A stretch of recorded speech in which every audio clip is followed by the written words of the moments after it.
On behalf of the Central Bank of Montenegro, I'm delighted that today I have the opportunity to share nice news and very efficient endeavors that the countries within the region are implementing when it comes to regional instant payment. Namely, today we are living in the world where 106 countries already have instant payments. Unfortunately, in the region, apart from Serbia, none of the countries have that feature. In that regard, today we saw and we analyzed a lot of very modern ideas, but as a regulator, I believe, as I said in today's introductory note, we really need to start from the basics. And basics means we need to provide to users a cutting-edge pan-European infrastructures. In that regard, TIPS clone came as a brilliant idea and a brilliant initiative of the region. Where we were when it comes to cross-border fees, we need to be very transparent. They were the highest within the European continent. B2B, in order to, for example, send 20,000 euros from Montenegro to company in North Macedonia, it would take us 1.4% of the value of those funds. In order to send 5,000, it would take us 1.1%. I believe that although they are similarly small as Montenegro, in the case of Kosovo, things were somewhat better. According to the World Bank data, those costs would reach around 0.18, i.e. 0.38% of the value, but still we are talking about very, very high fees. In today's world, where we are faced with the fact that stable coins are breaching the interoperability across the countries, I believe that for us as regulators was, I would say, a duty and an obligation to create, I would say, an efficient cross-border instant payment scheme that would serve not solely our domestic payment system, but would have a potential for interconnectivity.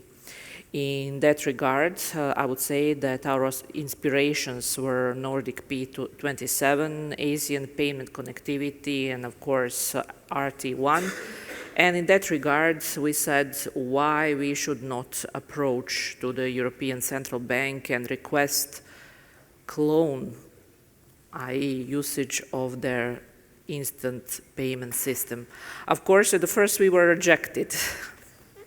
However, after, I would say, months and months, Lumni correct me, but I believe there were months of negotiation. At the end, they figured out that we should be a very, very nice pilot for potential tomorrow's expansion of TIPS to even larger markets.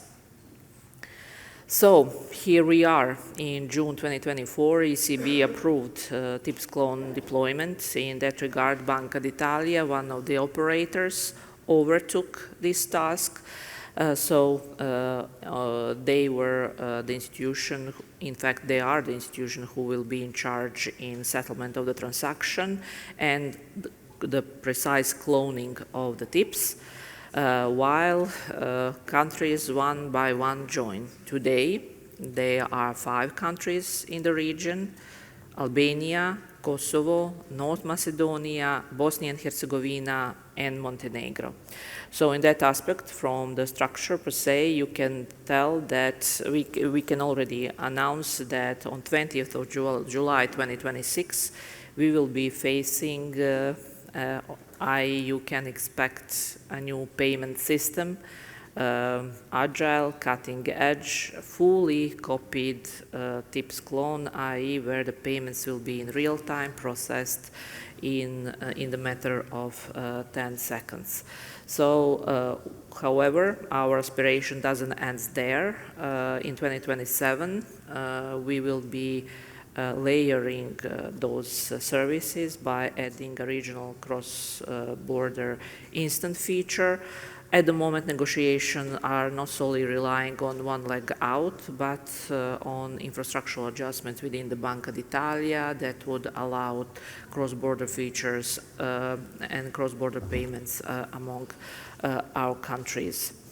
I will not dwell too much on the benefits. I think that we are very much aware of it. In the context of Montenegro, TIPS clone and SEPA together can have the impact of 160 million euros in GDP, i.e. 2.3% of the GDP from 2024, or just to put it more bluntly, only SEPA and TIPS clone, in the case of Montenegro, can narrow the income gap between Montenegro and average EU countries by 10 percentage points over the decade. So I believe that it speaks volumes how powerful are these two tools, and it is now up to the regulator and up to the banks to work on it and maximize its potential. I will now ask my dear colleague Lumni to tell something about their experience when it comes to implementation of TIPS clone in Kosovo and whether you already measured the benefits. Thank you, Zorica. I think that as a central bank, we are facing many challenges these years. And new technology is changing the way that how we can live, how we can get services, and how we are going to pay services. So it's something that we as a central banks, we need to take care and to take our measures to ensure stability, to ensure security and efficiency for all participants in the market. So due to our commitment as regional countries and due to the technology, we give it the space to the new actors in the market. We give space to the non-bank payment service providers, electronic money institutions, and other digital services. But yet, cash is still the main actor in so cash is dominating in market. And most of the digital transactions are based on the cards. But even the cards are growing every year. We see that how to say cards are increasing, but they are facing different challenges in the market. For example, as a lack of the switching center, local switching center, or delay on settlement process, or lack of interoperability with other digital services. These are elements that we push us to think about instant payments. Instant payment as an infrastructure which will allow to process transaction, account-to-account transaction in real time. And as well to give much more interoperability with other services, digital services. So it's something that now, with the support of European Commission, as a region, we are implementing this system. And we are going to implement next year, I hope, to go live and to push other services to be developed and to start to make payment on the digital way. So it's something that. Excellent. So in that regard, I would say that we both share the same challenges apart from the benefits that definitely we're going to reap. Not solely we, but I here want to highlight a very, very active and very demanding agenda when it comes to, I would say, technical adjustments that the banks need to endure. In that regard, I believe that similarly in Kosovo as well in Montenegro, definitely we are talking about infrastructural adjustment that should assure processing of transactions within the frame of 10 seconds, then creation of I would say, underlying messages based on SET instance scheme. Here I'm highlighting, of course, PAX 008 and PAX 002, who is a member of SEPA. They are very much familiar on them. When it comes to IBAN transition, I believe that that is one very, very important part on which I will dwell a bit later. That is that in the context of Montenegrin market will be an enormous impediment together with secure connectivity, where definitely the banks should assure connectivity according to target standards. So in that aspect, of course, changes the banks need to endure relates to, I would say, real-time liquidity monitoring, pre-funding. We are now talking about real-time transactions. In that regard, banks need to, I would say, be ready in time. We as a central bank, I believe on the 1st of October, have sent a questionnaire to the banks where each of them some of them already returned replies and the rest will be filling their views on their technical requirements, and based on which we will make a strategic decision whether we are going for big bang approach, i.e. requesting from all the banks to be ready by July 2026, or we will focus on front runners and leave some space for those who are, I would say, who need a bit more time. However, we need to be very clear, those late bloomers will have a certain adverse effect when it comes to, I would say, their competitive position in the markets. In that regard, definitely when it comes to adjustments of the banks, definitely IBAN integration is the most difficult adjustment that needs to happen in the context of Montenegro. In that regard, I would like just to hear your views, whether you still have two accounts, BBAN and IBAN, or solely one account. No, in our case, we have implemented BBAN as a identification number for the bank consumers. And after that, we just joined the country code on that, and everything was done. We have now IBAN as a standard. I think near to 15 years ago, all banks are using IBAN as a standard. Even for the local payment system, we are using IBAN now, but in previous infrastructure that we have had, we have used BBAN as an identification number. But I just wanted to emphasize that SEPA and implementing instant payment are somehow linked as projects, because implementing, for example, technical SEPA criteria regarding standard of messages. Now this standard that we have done during the process of the SEPA can serve for us for implementing TIPS as infrastructure, because the infrastructure of the TIPS will use ISO 20 or 22 standard, and since our banks will be familiar with this standard of message, it will be much more easy for them to communicate with TIPS infrastructure. So it's excellent. So you're in a somewhat, I would say, easier position, given that we in Montenegro still rely on infrastructure on two accounts. So indefinitely we will use a converter for this interim period. But I believe that the banks now can see that here I put November 2028 as a deadline where we definitely gonna have a full-fledged IBAN in production, given that we are very much aware of all the adjustment that needs to be done within the processes and within the bank's infrastructures in order to, I would say, to migrate to one account. When it comes to strategic outlook, I believe that I have already annotated that our general assumption is that by July 20th, our domestic payment system will migrate to TIPS clone. What we are pondering now, whether they will, whether the limits, at least in the context of Montenegro, would be at the level of around 15,000 euros, given the IML checks and fraud checks complexities related to this figure.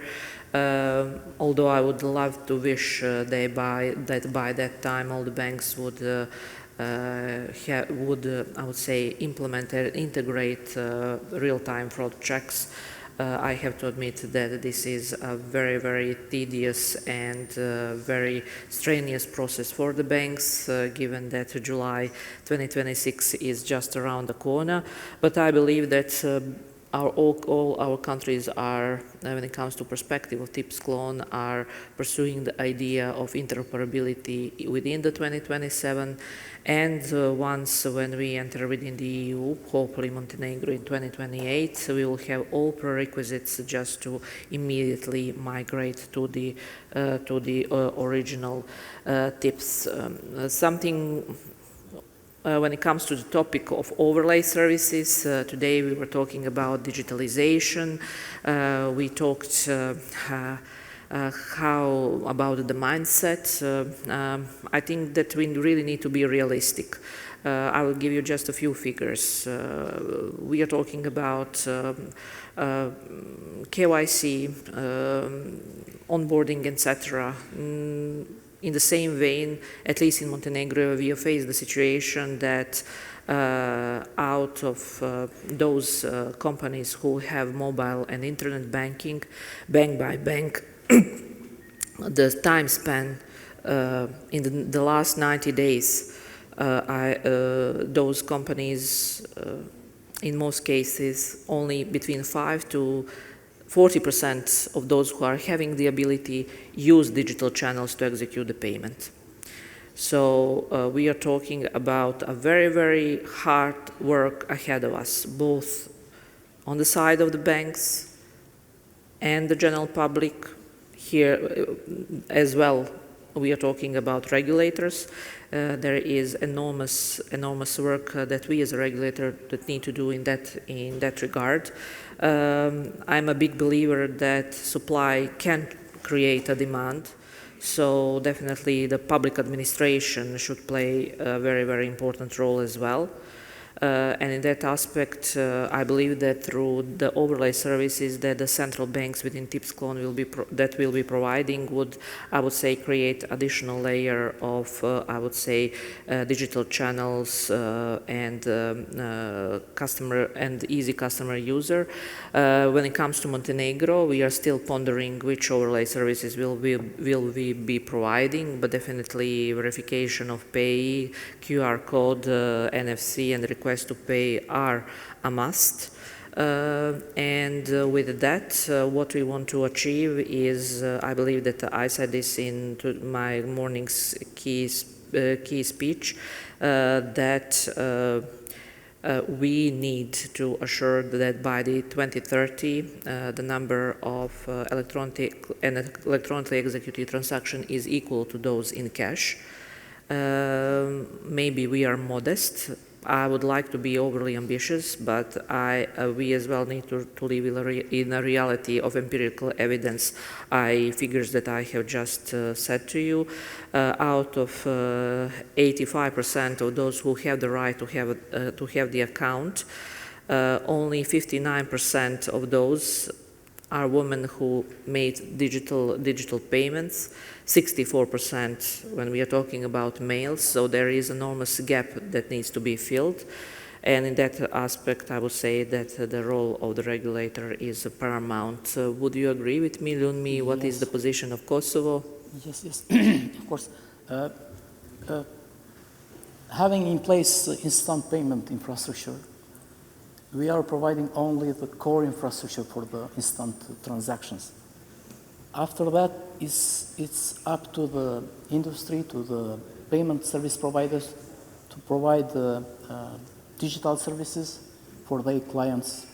So it's our, as a central banks, is to put in place standards regarding QR code and other issues. So it's something that we need to